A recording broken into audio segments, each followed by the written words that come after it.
இந்த ஆட்சியிலே யாரையும் நிராகரிக்காத ஒரு கலாச்சாரத்தை, ஒரு பண்பாட்டை உருவாக்க வேண்டும்.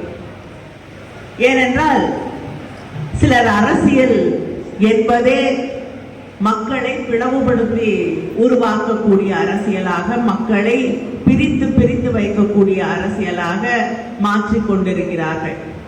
அந்த காலகட்டத்திலே அத்தனை பேரையும் இணைக்கக்கூடிய ஒரு முயற்சி, ஒரு அரசியலைத்தான் திராவிட இயக்கம், திராவிட முன்னேற்ற கழகம் முன்னெடுத்திருக்கிறது. அதுதான் உண்மையாக அண்ணல் அம்பேத்கர் அவர்களின் வழியிலே, தந்தை பெரியார் அவர்களின் வழியிலே நிற்கக்கூடிய நம்முடைய ஆட்சி முடியும் என்பதை நாம் சிந்தித்து பார்க்க வேண்டும்.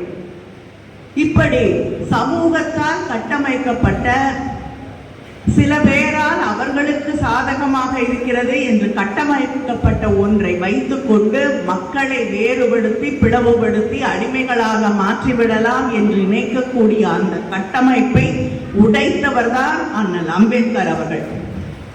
அந்த வழியிலே திராவிட இயக்கம், திராவிட முன்னேற்ற கழகம் தொடர்ந்து பணியாற்றி வருகிறது.